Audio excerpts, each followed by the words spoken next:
Hello, children. Welcome to the second episode of our series, which is about the power in your head. In the last episode, I explained to you that there are billions and trillions, right, of neural connections in your brain. And I told you clearly that there's nothing you want to learn, there's nothing you really want to know that you cannot understand. You have enough connections in your brain to make all those things make meaning to you. So, in this episode, I'm taking it a step further. I'm going to tell you how that your brain is like a muscle, and that you need to keep working on that muscle for you to be able to get exactly what you want from your brain. So are you ready to go on this journey with me? It's been a wonderful ride, and it is my pleasure to have you here again. Like I said, your brain is like a super muscle. The harder you work on your muscle, the more prominent your muscle will be. So I want you to think about something. Think about anybody you've seen who has gone into bodybuilding before. If they want to tell you their story, you know what they're going to say? When they started, it wasn't particularly easy. And the results were not obvious. But you know what happened? They kept going, they kept doing it every day. Until it got to a point that bodybuilding, muscle building became something that wasn't particularly difficult for them anymore. And their results were obvious to everybody. That is exactly the way your brain works. When you start, you might find it a bit difficult because you're trying to learn something new. You are trying to get the neural connections working together. You are all those connections. You remember what I said in the last episode, that a neural pathway is like you creating a road afresh, right? So you are clearing the path, you are cutting the trees. It takes a whole lot of work. However, that same thing that seems like you'll never be able to get to know it becomes very easy after you have practiced it over time. So when you're having difficulty, especially when you start learning something afresh, from now on, I want you to see it as a normal thing. Everybody has difficulty when they start learning. The fastest man on earth, Usain Bolt, if you had the opportunity of meeting with him and then you asked him, how was it like when you started training yourself to compete at that level, he would tell you it wasn't particularly difficult.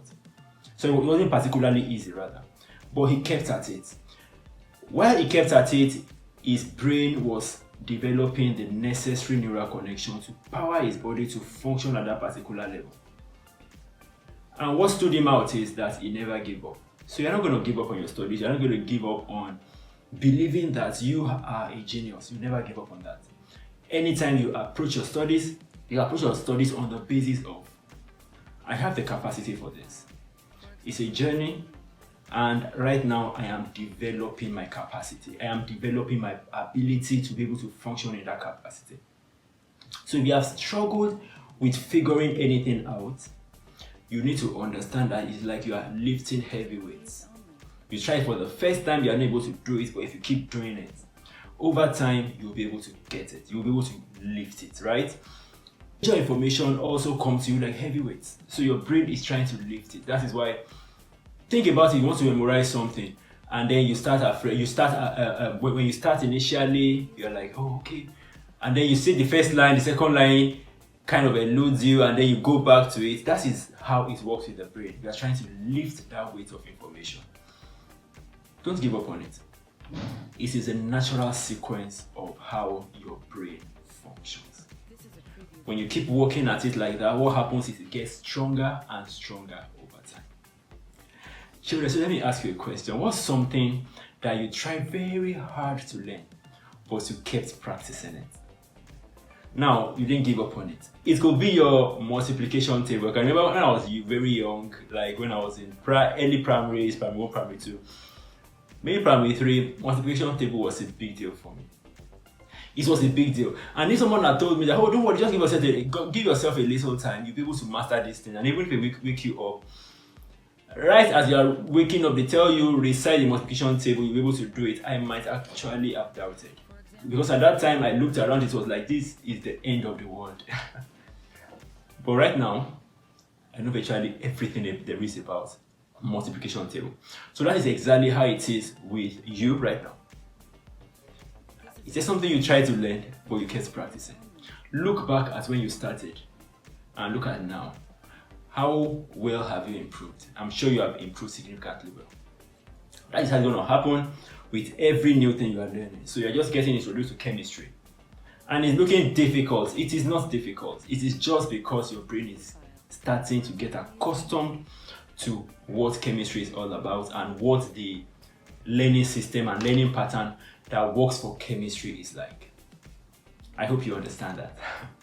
Then our fun fact, the next fun fact for today is your brain can hold more information than all the computers in the world. Can you imagine that? Scientists measure the capacity of your brain, and then they saw that your brain can hold 3 million movies. 3 million movies. Now let me ask you a question. Imagine you want to document every face you've seen, every name you've memorized, every book you've read, every movie you've watched that you can still remember. Imagine you want to put everything down in a document. Imagine you want to do that. How many books do you think that will contain? Your guess is as good as mine. Thousands, right? That is exactly what we are talking about here. If you really want to sit down and then you want to use your brain to capacity, it can hold more information than all the computers you can imagine. There is nothing you want to memorize that you cannot memorize. There is nothing you want to recall that you cannot recall.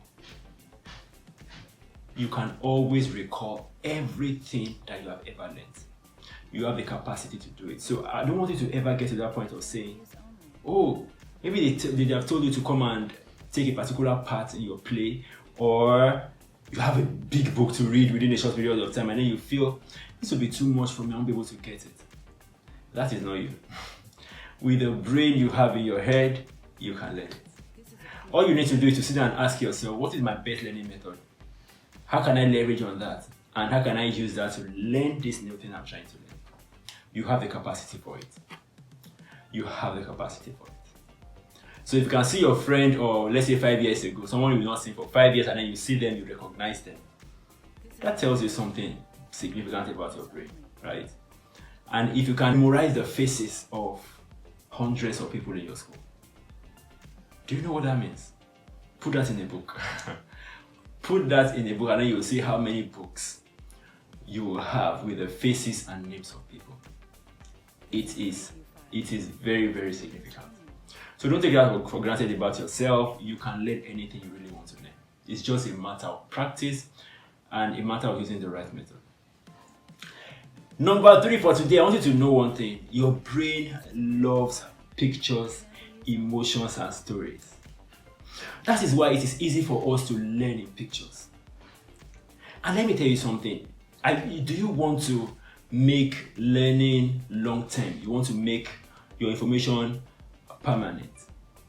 Mix it with emotions. You see, information plus emotion will always give you long-term memory. So imagine the first time maybe your parents bought you a bicycle. You've asked for a while and then they gave it to you. You can still remember that day very clearly, even if it was 10 years ago. Remember the time your parents bought your puppy. If you love dogs, right? You've been asking for a long time and then they brought this puppy home and you were screaming and screaming and screaming. You'll still be able to remember it years after. Why? Because there was an information, which is the puppy, and then there was an emotion that's enacted in you. That is why if something happens to you that is very scary, you might never forget. If you watch a movie right now and then the movie is very scary, what happens is that you might not be able to sleep for 2 weeks because that thing keeps replaying in your mind. You had access to an information and then you mixed it with emotion. So anytime you want to learn, make sure you have the right emotion.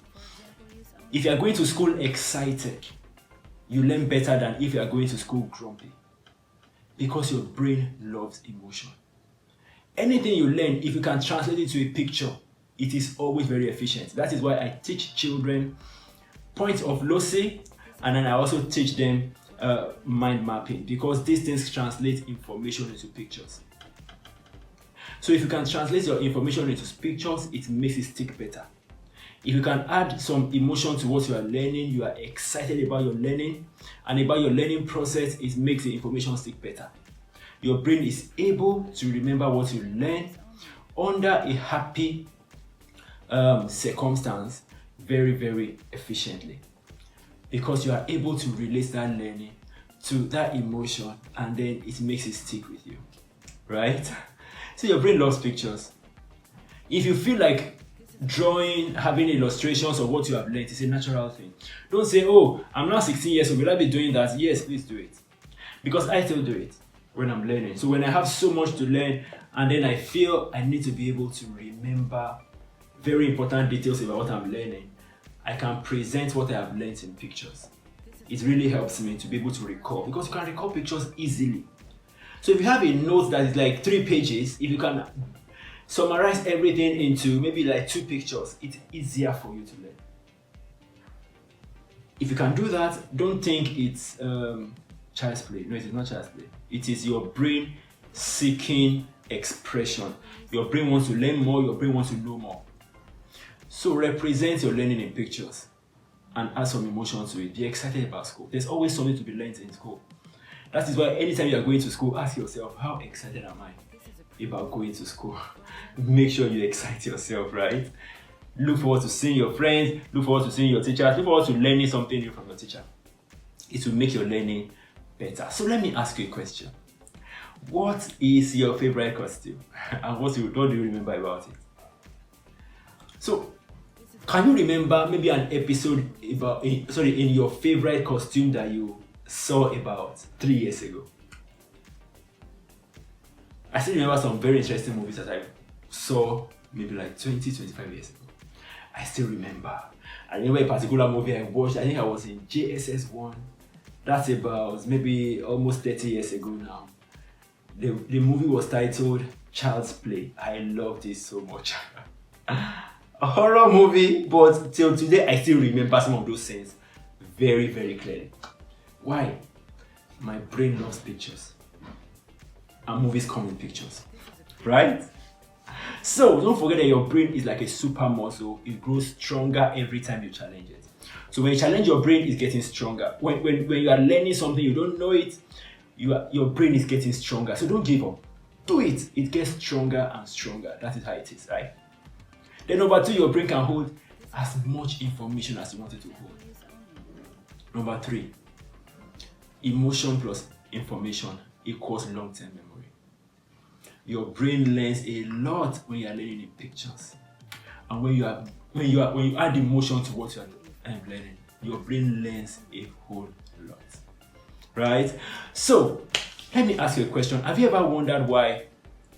Or let me say, have you ever wondered what your brain does while sleeping? So when you are sleeping, what do you think your brain is doing? Is your brain also sleeping? Or why is it that when you write things down, you remember more? So if I tell you now, let's say you met somebody new, somebody for the first time, and then you ask for their name and then they give you a name that is not particularly familiar to you, you're likely going to forget almost immediately. However, if you get a book and you write that name down, it increases your ability to remember it by almost double, right? Why is it that your brain remembers things better when you write it down? In our next episode, I'm going to explain this to you in details, so that from now on, you will know what your brain does while you are sleeping, and then you will take your sleep seriously. And then you will also understand the magic, or should I say the miracle, behind the act of writing. Why you need to write and how to write. Are you looking forward to it? I look forward to having you again.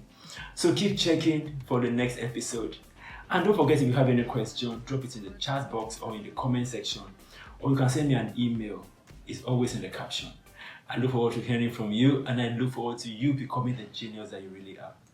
Take care of yourself, and see you in the next episode.